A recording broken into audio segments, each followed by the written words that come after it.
Big bash 2025-2026 की drafting कल यानी कि 19 जून को होने जा रही है और इसमें 14 ऐसे पाकिस्तानी प्लेयर्स हैं जिनके सिलेक्ट होने का बहुत ज़्यादा चांस है। उसकी वजह उसकी कारकर्दगी है, उसके अलावा स्ट्रेलवी कंडीशंस हैं। और इसके साथ साथ अहम बात यह भी है कि बिग बैश के ड्राफ्ट के लिए 74 पाकिस्तान के प्लेयर्स ने खुद को रजिस्टर्ड कराया हुआ है और मजमूई तौर पर 600 गैर मुल्की प्लेयर्स हैं जो कि बिग बैश की 8 टीमों के अंदर उन्होंने शामिल होना है, जबकि मकामी ऑस्ट्रेलवी प्लेयर्स अलग हैं, रिटेन हुए प्लेयर्स अलग हैं। तो इसलिए आप बआसानी कह सकते हैं कि ये इंतहाई सख्त मुकाबला होगा कि बाज़ औक़ात कोई खिलाड़ी सिर्फ मेरिट की बुनियाद पर या अपनी क्लास की बुनियाद पर सेलेक्ट नहीं होगा, क्योंकि बाज़ औक़ात ऐसा होता है कि एक टीम उसको मुख्तलिफ कम्बिनेशंस चाहिए होते हैं। किसी ने अच्छे ओपनर्स पिक कर लिए होते हैं तो उसे दूसरे ओपनर्स के बजाय मिडल ऑर्डर बैट्समैन या ऑलराउंडर्स या स्पिनर्स या बॉलर्स की जानिब देखना पड़ता है।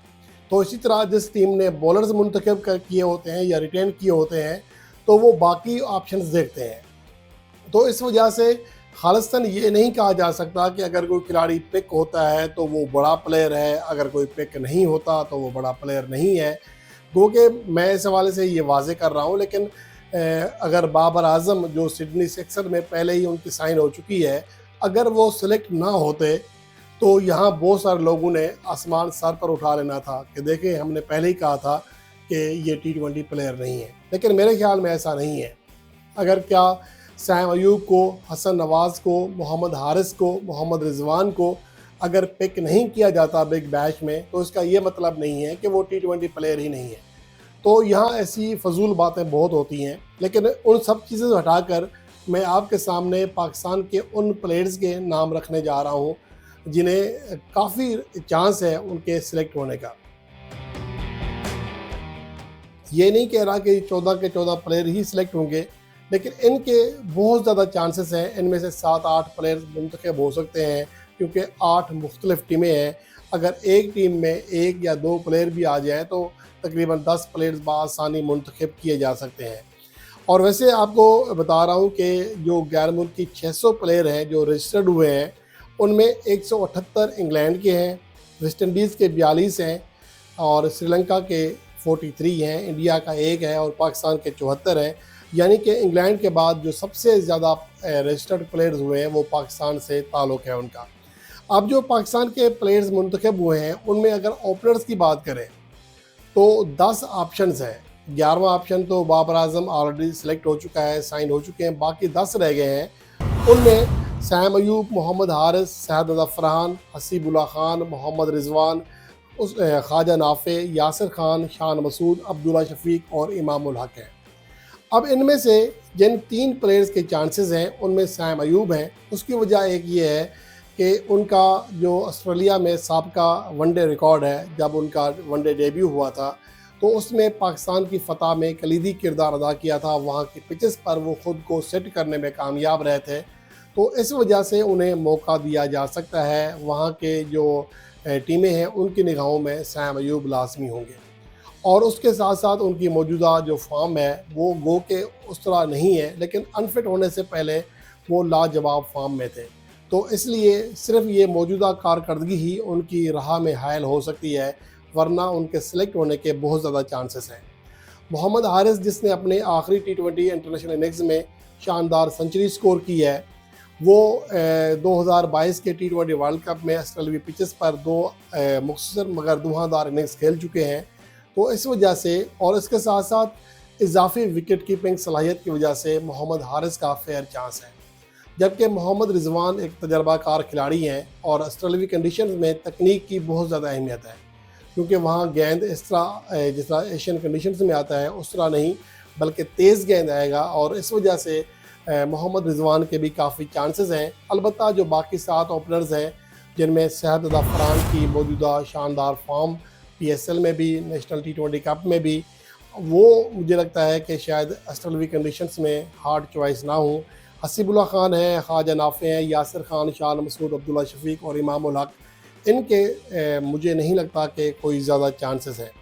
और उसके साथ साथ अगर मोहम्मद रिजवान की वजह से बात करें तो उनका जो रिकॉर्ड है सर्वी कंडीशंस में T20 फॉर्मेट में वो कुछ ज़्यादा बेहतर नहीं है। गेंदों से भी कम रन हैं, 99 का स्ट्राइक रेट है, 19 की एवरेज है, यानी कि 20 से कम उनकी एवरेज है।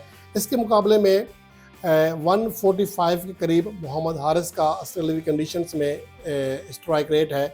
ये अलग बात है कि उन्होंने ऑस्ट्रेलिया के खिलाफ कोई मैच नहीं खेला था, वहाँ पर बांग्लादेश के खिलाफ और साउथ अफ्रीका के खिलाफ, और उसके साथ साथ वो न्यूजीलैंड और इंग्लैंड के खिलाफ मैच खेले थे T20 वर्ल्ड कप 2022 में। तो इस वजह से उनका स्ट्राइक रेट, उनकी एवरेज मोहम्मद रिजवान से बेहतर है ऑस्ट्रेलियाई पिचेस पर, तो इसलिए ज़्यादा चांस मोहम्मद हारिस का दिखाई दे रहा है। लेकिन अगर किसी और टीम में मुंतखब होना हो तो फिर मोहम्मद रिजवान के भी चांसेस हैं। उसके अलावा अगर बाकी बैट्समैनों की बात करें तो उसमें जो नुमायाँ बैट्समैन हैं उनमें मोहम्मद अखलाक है, आसिफ अली हैं, हैदर अली, सलमान अली आगा, उमर अमीन, आज़म खान, उस्मान खान, इरफान खान नियाजी, हसन नवाज़, रोहिल नज़ीर, अब्दुल समद, खुशदिल शाह, सऊद शकील और हुसैन तलत हैं। इनमें सलमान अली आगा और हसन नवाज़ के ही चांसेस दिखाई दे रहे हैं। पाकिस्तान के बाकी प्लेयर्स को अगर मुंतखब किया जाता है किसी एक को तो वो एक तरह से सरप्राइजिंग पिक होगी, क्योंकि मुझे नहीं लगता कि उस्मान खान को या इरफान खान नियाजी को या आसिफ अली को या हैदर अली को वहाँ की कंडीशंस में मौका दिया जाएगा। सलमान अली आगा ने न्यूजीलैंड की कंडीशंस में अच्छी परफॉर्मेंस दी हुई है, और हैदर अली जो कि वहाँ पर गुज़श्ता दौरा न्यूजीलैंड में तेज़ तरीन सेंचुरी की है पाकिस्तान की जानब से 44 गेंदों पर, और फिर PSL में वो शानदार परफॉर्मेंस देने में कामयाब रहे हैं। तो इस वजह से हसन नवाज़ के भी काफ़ी ज़्यादा चांसेस हैं, यानी कि ओपनर्स के अलावा जो बाकी पाकिस्तान के मिडिल ऑर्डर बैट्समैन हैं उनमें इन दो ही का चांस है। और अगर पाकिस्तान के फास्ट बॉलर की बात करें तो ड्राफ्ट में जो पाकिस्तान के प्लेयर्स हैं उनमें शाहीन अफरीदी, मोहम्मद अली, मोहम्मद हसनैन, आमिर जमाल, जहांदाद खान, हारिस रऊफ़, नसीम शाह, एहसानुल्लाह, मोहम्मद इरफान खान, हसन अली, अमाद बट, जमान खान, अली रज़ा, मोहम्मद ज़ीशान और खुरम शहजाद, ये वो खिलाड़ी हैं जो कि नुमाया पेसर्स में शुमार होते हैं। अलबत्ता इनमें से सिर्फ 3 पेसर्स के खेलने के इम्कानात दिखाई दे रहे हैं। इनमें एक शाहीन शाह अफरीदी हैं जो कि हार्ड चॉइस होंगे। हसन अली जो कि PSL में शानदार परफॉर्मेंस देने में कामयाब रहे, उनके बहुत ज़्यादा चांसेस हैं। एक तो वो तजर्बाकार हैं, वहाँ पर पहले ही परफॉर्म कर चुके हैं, जबकि हारिस रऊफ़ जो कि ऑस्ट्रेलियाई पिचेस पर अमूमन परफॉर्म करते आ रहे हैं। इसके साथ साथ किसी हद तक मोहम्मद हसनैन को भी शामिल किया जा सकता है, जो इससे पहले वहाँ पर अपनी धुआंधार बॉलिंग से ख़ुद को मनवा चुके हैं। लेकिन उनकी राह में जो सबसे बड़ी रुकावट है वो उनकी मौजूदा फॉर्म है, जिसकी वजह से हो सकता है कि उनका चांस कम हो।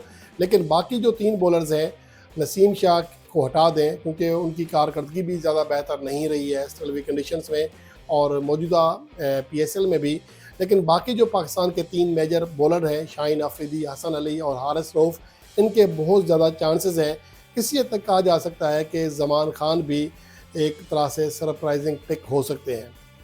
और जो बाकी प्लेयर्स हैं पाकिस्तान के ड्राफ्ट में, उनमें आसिफ अफरीदी, इब्रार अहमद, नुमान अली, अली असफंद, अजान अवैस, दानिश अजीज़, ताहिर बेग, अहमद दानियाल, ज़फ़र गौर, मोहम्मद हुज़ैफ़ा, एहसानुल्लाह खान, मुबस्सर खान, साजिद खान, शादाब खान, शाहज़ेब खान, जाहिद महमूद, अरफात मिनाज, उसामा मीर, मेहरान मुमताज़, सुफियान मुकीम, मोहम्मद नवाज़, उस्मान कादिर, मोमिन कमर, अली शफीक, हुनैन शाह, मोहम्मद शहजाद, उस्मान तारिक, सिराजुद्दीन, इमाद वसीम, मोहम्मद वसीम, आरिफ याकूब और ज़ीशान ज़मीर।